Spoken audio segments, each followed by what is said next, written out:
What's up, fellas? Before I get into this video, I want to take the opportunity to give a special thanks to Mr. Stuart McCauley, man. This guy, he went into my GoFundMe for my YouTube channel and dropped $100, man. I absolutely want to give you an absolute shout out, man, and show my appreciation before I even start my video, man.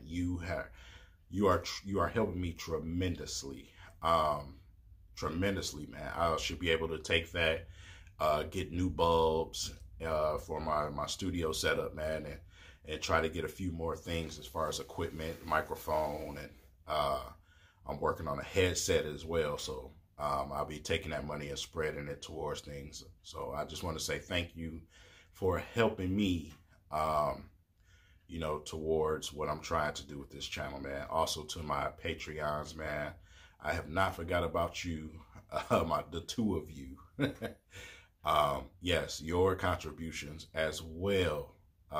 You know, those monthly contributions, I cannot say how important those are. So shout out to you guys, man. I absolutely appreciate you, man. And, you know, let's get this ball rolling, man.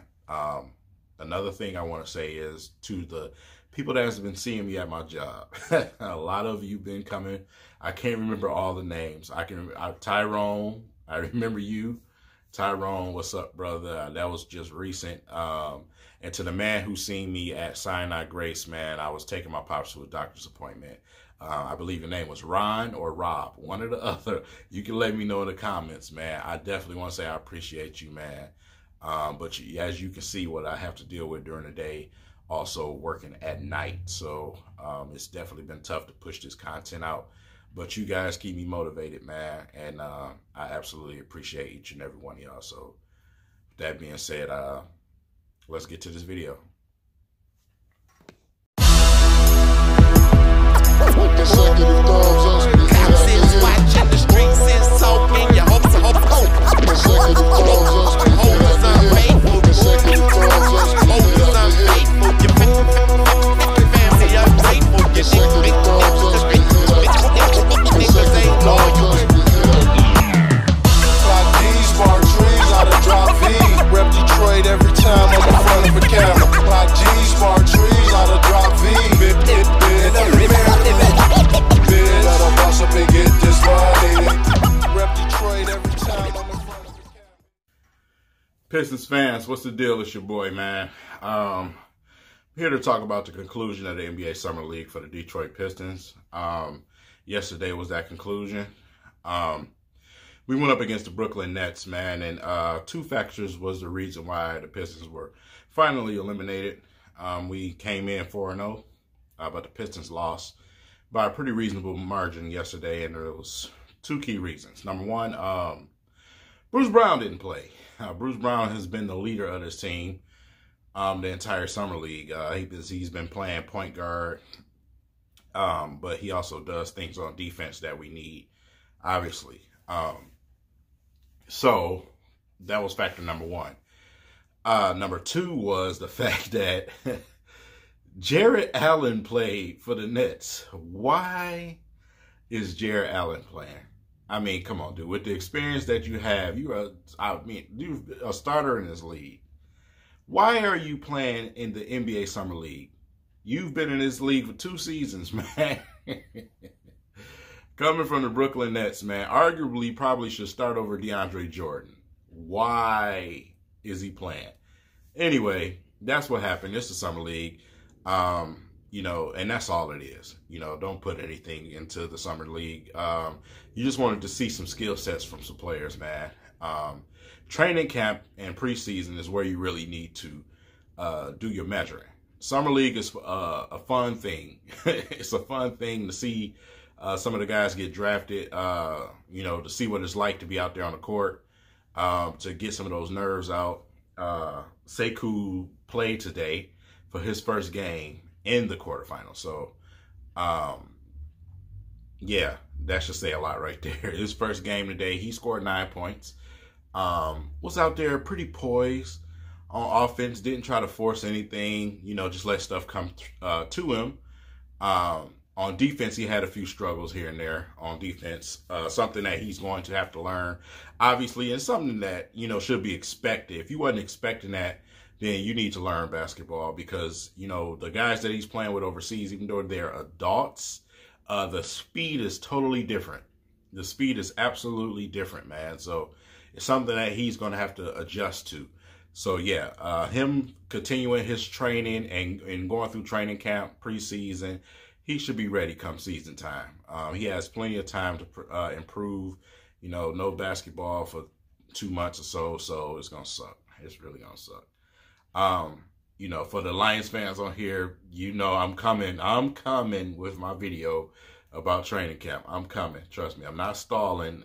I just want to get all the camp battles and stuff and everything together. So, but yeah, no basketball for 2 months, man. So, yeah, definitely don't want to, you know, put too much into the summer league, man. Like I said, it's just an opportunity out there for guys to showcase their talent. Some guys are trying to make a roster and show what they can do. But as far as our rookies go and the players that we have on our team already, you know, they're just out there to experiment and try things. To me, pretty much the story, besides Bruce Brown, has been Mikhailuk. It's been Svi Mikhailuk. He is a bona fide shooter, flat out. He showed some point guard skills. He showed some today. Guys just couldn't hit the shots, man. You know, or catch the passes, especially Dante Hall. He just could not gather the ball, man. They were swarming him down there. But, you know, Mikhailuk was definitely one of the stories of, you know, the summer league. Like he was his first year. You know, my thing with Mikhailuk is opportunity. You just got to get a boy a shot. Give him a shot, man. He almost amputated a guy's ankle today on the court. He crossed the guy into, you know, a different time zone. So, and drained the three. So, that was fun to watch, man. That was absolutely fun to watch, man. But yeah, for Sekou, man, knocked down you know, a couple of shots, man. I had a triple. But like I said, didn't try to force things on offense. First game, nerves, you know what I'm saying? He didn't go out there and go, you know, he didn't go out there like Barrett and Zion was, man. They first game, good Lord. He waited till things came to him, man. He took his time. So he wasn't out there trying to do too much. Like I said, his focus is going to be, you know, summer prep and then training camp. You know, that's where I'm looking for him to improve the most.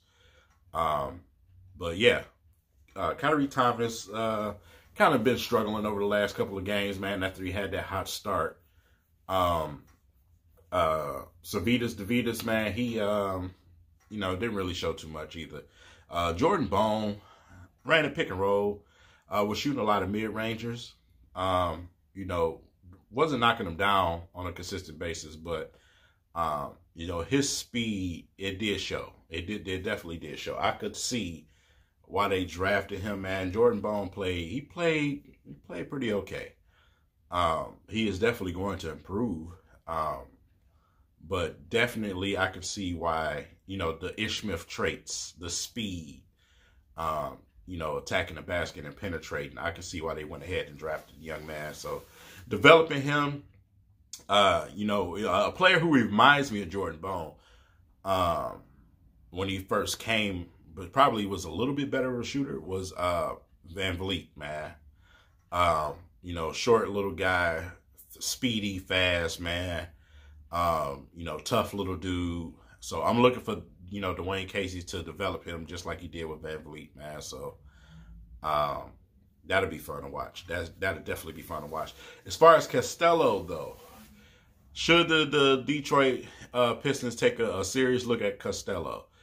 Listen, Jared Allen gives everybody problems, okay, with his length and the athleticism. So don't let today discourage you from Matt Costello, man.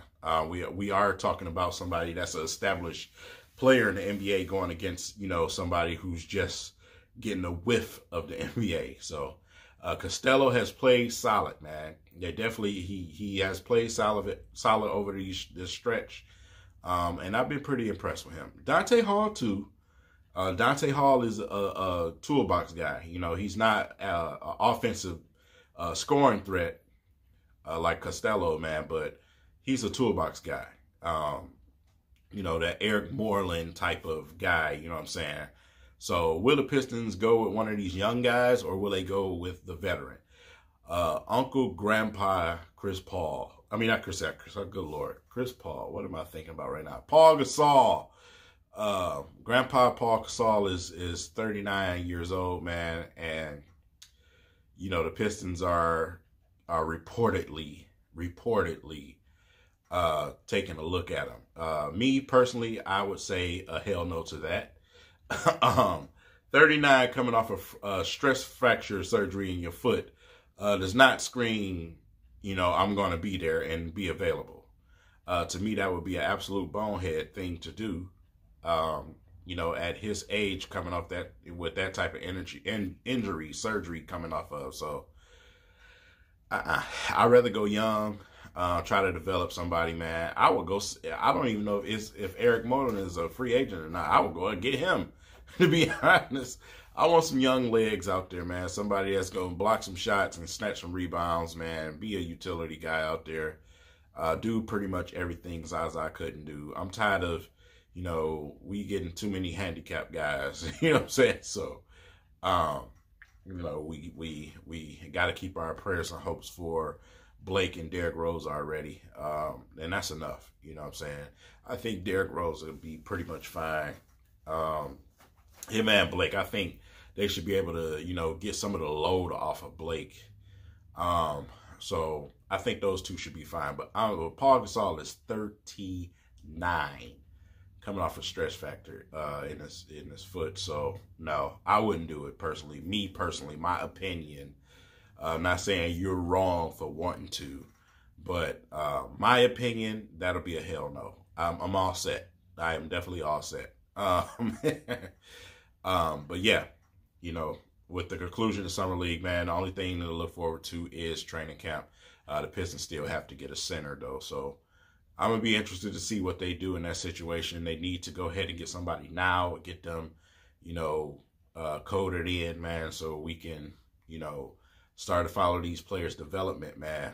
But yeah, as far as Derrick Rose and Markieff Morris, man, I'm definitely still excited about those deals, man. So, you know, it's definitely going to be dreadful 2 months for me not to have any basketball.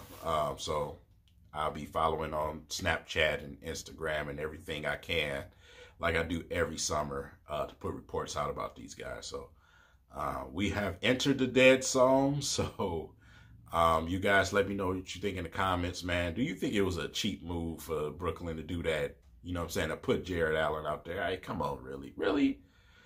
But other than that, let me know who you liked in this summer league, man. Who could definitely be a sleeper, man. And who deserves an opportunity. Would you do the Paul Gasol thing? Many things, man. And, you know, with that being said, that's pretty much all I got for y'all, man.